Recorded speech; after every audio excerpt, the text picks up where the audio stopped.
இறையேசுவில் அன்பார்ந்த லூர்து தொலைக்காட்சி நேயர்களே, புனித கன்னி மரியாவினுடைய அமலோற்பவ பெருவிழாவினை இதோ இந்த நாளிலே நாம் கொண்டாடுகிறோம்.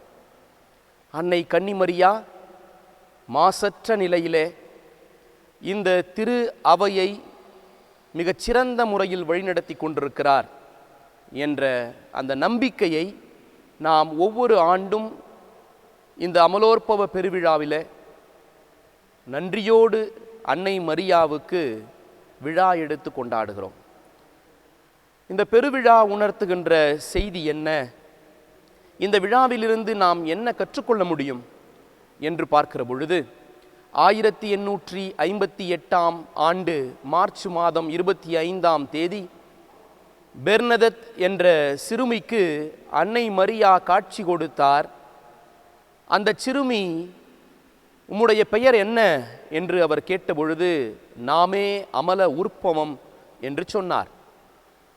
நாமே அமல உற்பவம் என்று சொன்னபொழுது அன்னை மரியா கிறிஸ்துவோடு தனக்குள்ள உறவையும், கிறிஸ்து எவ்வாறு புனித நிலையை இந்த மண்ணுலகிலே கொணர்ந்தாரோ அந்த நிலைக்கு காரணமானவராக அன்னை மரியா தன்னை வெளிப்படுத்தியதை பார்க்கிறோம்.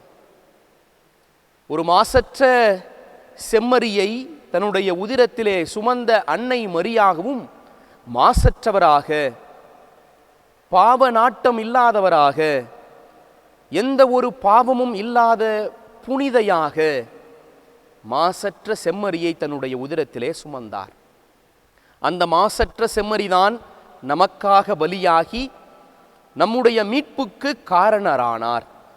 எனவே அந்த மீட்பின் காரணராயிருக்கிற கிறிஸ்துவை தன்னுடைய உதிரத்திலே தாங்கிய அன்னை மரியாவும் மாசற்ற ஒரு பெண்மணியாக, நாமும் மாசற்றவர்களாக மாற முடியும் என்பதை வெளிக்காட்டுகின்ற ஒரு உன்னத சீடராக, கிறிஸ்துவின் உண்மை சீடராக தன்னை அவர் வெளிப்படுத்தி கொண்டார்.